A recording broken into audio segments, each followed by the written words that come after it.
For nearly 1,000 years, Antioch had stood as one of the great cities of the Near East, a place of commerce, culture, and faith. But in the year 1097, it became the focal point of a struggle unlike any other. The Siege of Antioch was a crucible of endurance, 8 months of starvation, betrayal, and faith-driven warfare. It was here that starving crusaders clawed their way to survival, where treachery opened the gates of an impregnable fortress, and where a single holy relic turned despair into victory. This is the story of the Siege of Antioch, a defining moment in the First Crusade. Part 1. The world before the Crusade. To understand the significance of Antioch, we have to step back and look at the world leading up to the First Crusade. By the late 11th century, the balance of power between Christendom and the Islamic world had shifted dramatically. For centuries, Muslim armies had expanded outward from Arabia. The great conquests of the 7th and 8th centuries swept across the Middle East, North Africa, and into Spain. Islamic forces pushed into Sicily, raided southern Italy, and even reached as far north as the gates of Vienna. Christian kingdoms in Europe lived under constant pressure. The Iberian Peninsula was locked in a long struggle, the Reconquista. In the east, the Byzantine Empire, once the bulwark of Christendom, was weakening under repeated assaults. In 1071, the Byzantine army suffered a catastrophic defeat at the Battle of Manzikert against the Seljuk Turks. Anatolia, the heartland of the empire, fell almost overnight.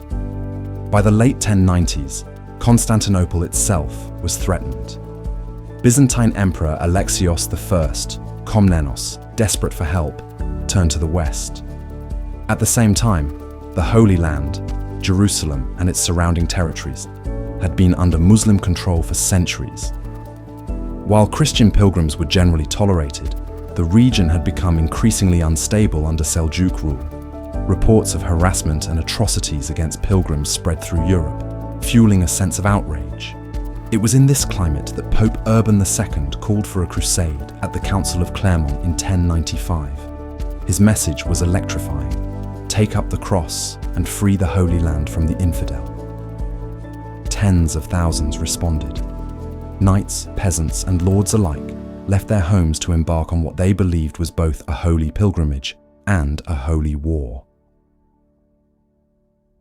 Part 2. The March to Antioch. The First Crusade began with chaos. The so-called People's Crusade, led by Peter the Hermit, ended in disaster, slaughtered in Anatolia. But the main Crusader armies, commanded by seasoned nobles, Bohemond of Taranto, Raymond of Toulouse, Godfrey of Bouillon, and others, pressed forward. Crossing into Asia Minor, they faced brutal conditions. The journey through Anatolia was a nightmare of scorching heat, scarce water, and constant Turkish raids. Chroniclers describe how crusaders collapsed from thirst and hunger. Horses, essential for knights, died in droves, yet after bloody battles at Nicaea and Dorylaeum, the crusaders pushed forward. By October of 1097, they reached their next great objective, Antioch. Why Antioch? Because Antioch was no ordinary city. Founded by the Seleucid Greeks in the 4th century BC, it had grown into one of the largest and most important cities of the medieval world. It controlled the gateway between Anatolia and Syria, between east and west. For the Crusaders, capturing Antioch meant securing their supply lines, protecting their route to Jerusalem, and striking a blow that would reverberate throughout Christendom. Part 3. The Fortress City. When the Crusaders first laid eyes on Antioch, they must have been awestruck, and perhaps terrified. Antioch was surrounded by some of the most formidable defenses in the medieval world. Its massive stone walls stretched for miles, punctuated by over 400 towers. The city was built against Mount Silpius, with a citadel perched high on the mountain, overlooking everything below. The Orontes River added another natural barrier. Defending the city was Yagi Sian, the Seljuk-appointed governor. he commanded a garrison of Turks and local allies, determined to hold out against the invaders. For the Crusaders, the task was daunting. They were far from home, deep in hostile territory, and attempting to besiege a fortress that even the Byzantines had struggled to control. Part 4.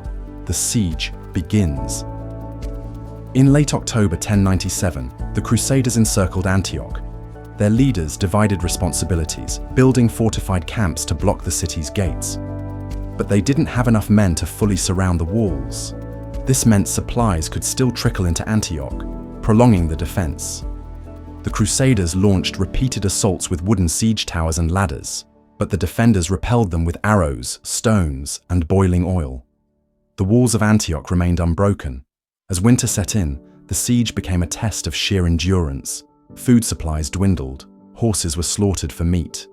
Chronicles speak of men boiling leather, chewing on grass, even resorting to cannibalism in moments of absolute desperation.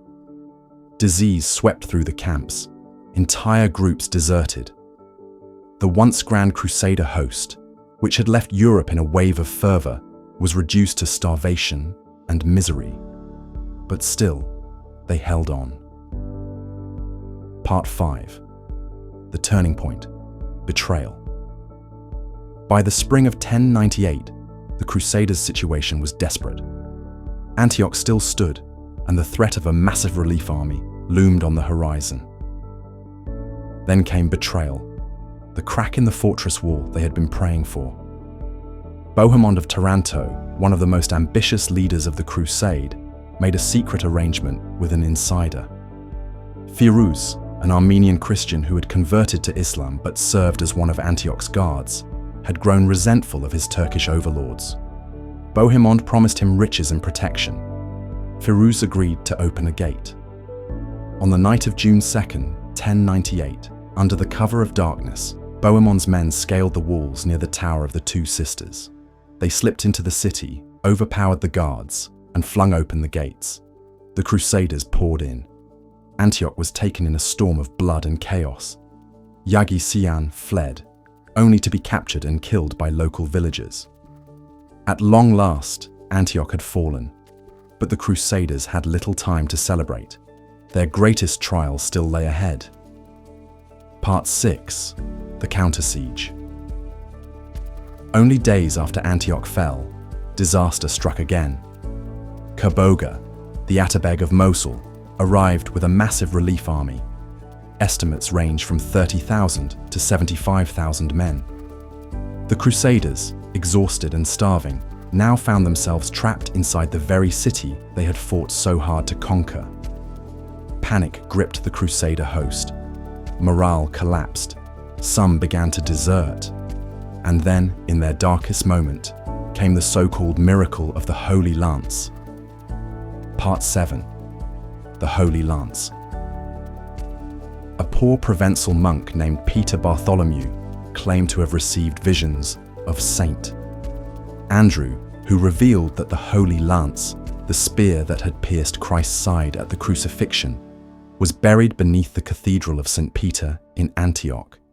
Skepticism abounded, but in desperation, the Crusaders began to dig. After hours of exhausting labor, Peter Bartholomew himself descended into the pit. Emerging from the dirt, he held aloft a lance head. To the Crusaders, it was nothing short of divine intervention. Whether authentic or not, the discovery transformed the mood. Soldiers who had been starving and hopeless were suddenly convinced that God was with them. Faith gave them the courage to fight. Part 8. The Miraculous Victory. On June 28, 1098, the Crusaders marched out of Antioch to meet Kerboga's army in open battle. They formed into 6 divisions, each led by one of their great lords. The odds were still against them, but their spirit had been rekindled. According to chroniclers, saints appeared in the sky, riding alongside the Crusaders. Whether vision or imagination, the effect was devastating. Kerboga's army, plagued by internal divisions, broke under the sudden onslaught. What should have been an easy victory for the Muslims turned into a rout. The Crusaders, against all logic and reason, had triumphed. Part 9. Aftermath and Legacy. The Siege of Antioch had lasted 8 months. Tens of thousands had died. The Crusaders were left battered, starving, and disease-ridden. Yet they had achieved one of the most unlikely victories in medieval history. Antioch was transformed into the first of the Crusader states, the Principality of Antioch, ruled by Bohemond himself. But beyond politics, the legacy of Antioch was one of faith and endurance. It demonstrated how a crusading army, driven by a mixture of desperation, human ambition, and religious fervor, could achieve the impossible.